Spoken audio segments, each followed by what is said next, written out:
Leslian, uwi na ta ha. Mabot yung doktor ha. Uwi lagi. Uwi na daw siya ha. Kasag ko.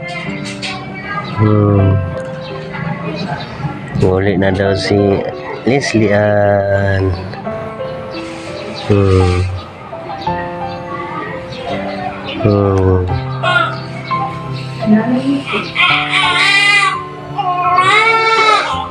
Daming buhok makapal.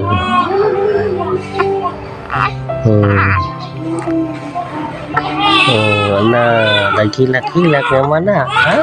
Nagkilak-kilak naman na. Matutoy na po ka?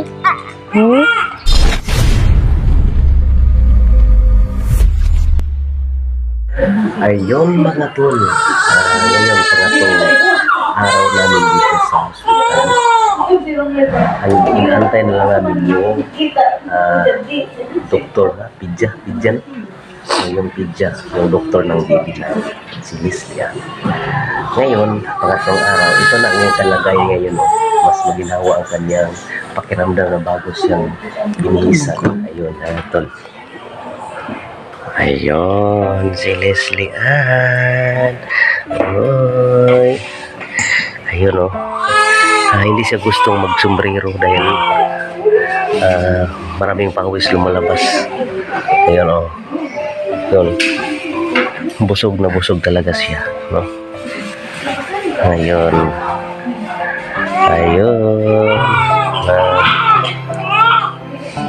Ang baby namin.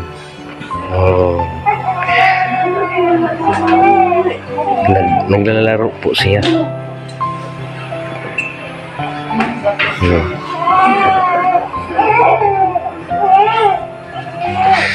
Ayun.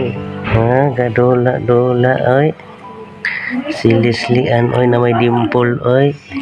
Ay.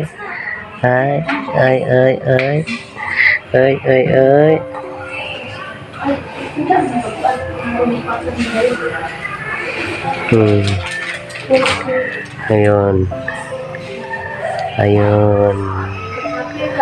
Sarap sa pakiramdam na mayroong anak.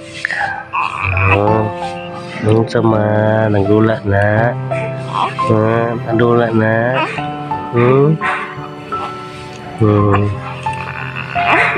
Gadulo mo na, oy. Gusto niyang hindi siya magsimbrero. Paglagyan ng sombrero, umiiyak siya. Ayun.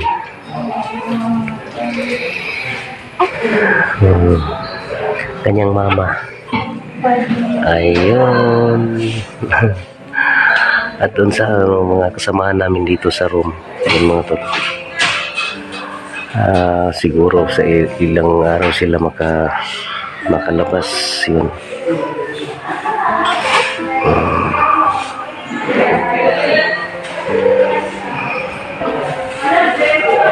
Ayun.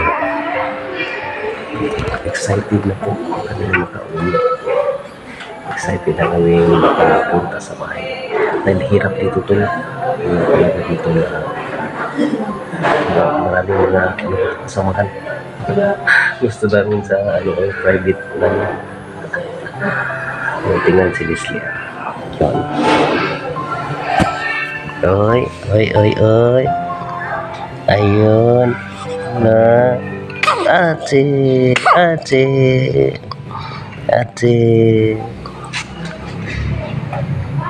Naglalaro siya. Sarap sa kanyang pakiramdam.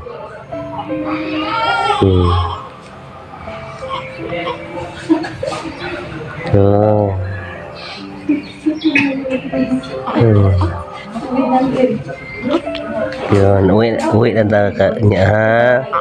Pabutoy mong doktor ha. Leslian, uwi na ta ha. Pabutoy mong doktor ha. Uwi lagi. Uwi na daw siya ha. Kasag ko. Uli na daw si Leslian.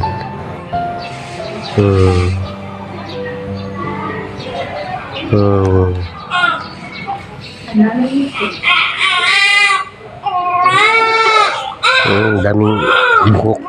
Makapal.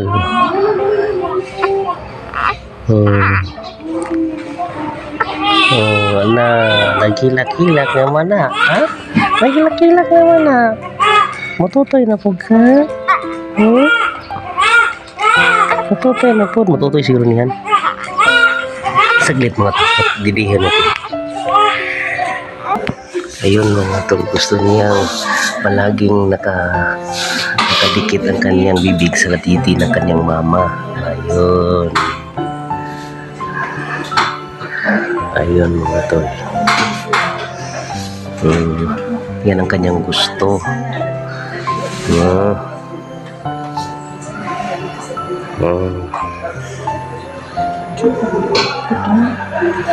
Buto na ikay. Nabual pagani ka, nisuka na mo nari.